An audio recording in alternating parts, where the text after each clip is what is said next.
Aujourd'hui, ils n'ont pas le droit de tout brader, privatiser, dépasser le chacun pour soi.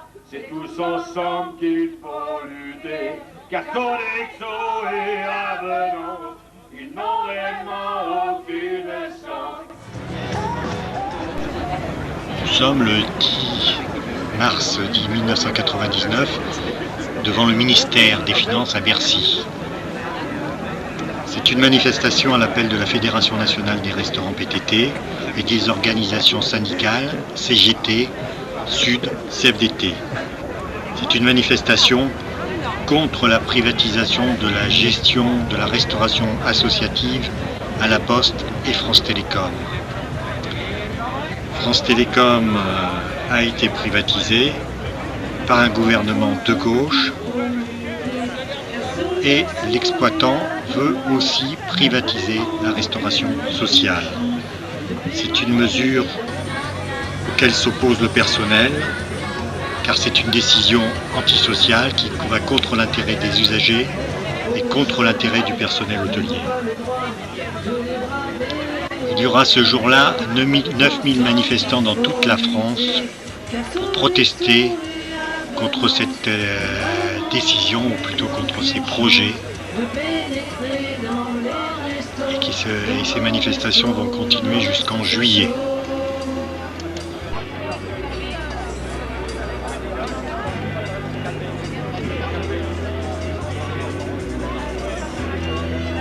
On ne vous promettra pas des beaux jours, du bonsoir, mais juste les années.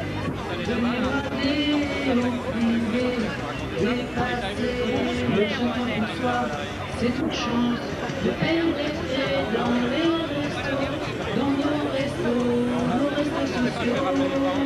Aujourd'hui, ils n'ont pas le droit de les brader.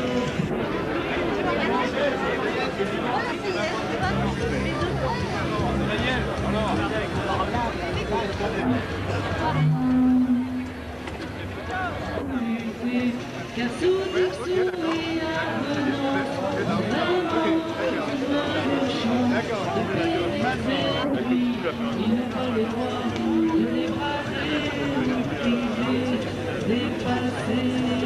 Vraiment aucune chance de pénétrer dans nos restos sociaux. Il faut quand même savoir que ceux qui sont en train de manger, attablés aux tables ou attablés sur les escaliers, attendent des prises de parole. Ces prises de parole auront lieu, mais pour l'instant, nous attendons d'être rejoints par un autre rassemblement qui a lieu sur la défense du système indemnitaire à France Télécom. Il est situé là-bas au bout du parc. Ça va péter vraiment? Tout est à nous!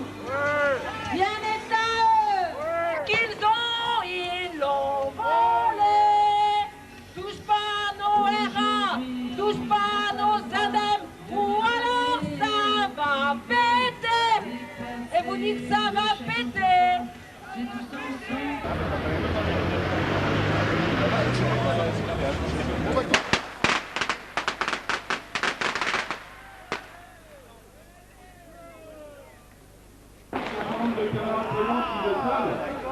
Actuellement, il y a une délégation qui est reçue à la direction générale de la Poste.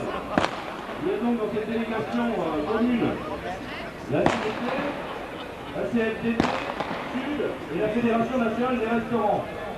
Il est bien entendu que dès que les camarades reviendront de cette délégation, et les télécoms qui défendent leurs acquis sociaux, qui défendent la restauration sociale.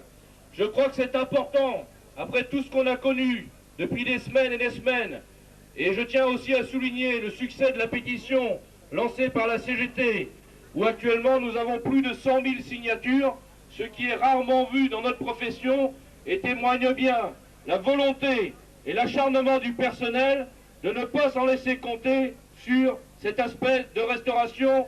Et je rappelle que ça fait partie de notre pouvoir, de notre rémunération, de notre pouvoir d'achat, pour faire baisser la masse salariale au profit de la bourse.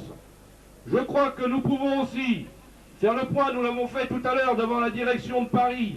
Mais là, on veut le faire en direction de tout le monde, puisque nous étions également une centaine après rassemblement sur les indemnités devant la DR de Paris. Je crois que nous devons mesurer ensemble le chemin que nous avons parcouru depuis plusieurs semaines et plusieurs mois, qui ont mis nos directions, et notamment celle de France Télécom, dans un isolement total. Aujourd'hui, le dossier sur les 35 heures est actuellement un échec pour notre direction de France Télécom. Et vous avez lu comme moi que dans la presse, aujourd'hui, Michel Bon et le staff de dirigeants de France Télécom sont pointés du doigt, ce qui montre bien qu'il y a un malaise et qu'effectivement le mur du silence et des médias aujourd'hui est rompu par nos actions tenaces, unitaires, dans les services, dans les départements, au niveau des régions et au niveau national.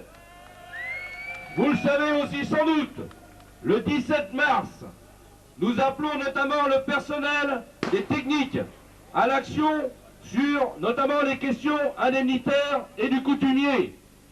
Et nous considérons à la CGT que le 17 mars doit être un tremplin extraordinaire pour réussir l'action nationale unitaire avec toutes les fédérations le 30 mars, puisque aujourd'hui la date est obtenue, l'accord de toutes les fédérations est obtenu, et nous allons réussir le 30 mars à France Télécom une très grande journée d'action, de grève et de manifestation, plus haut, plus fort que le 26 janvier. Je tiens à le dire, pour la CGT les choses sont claires.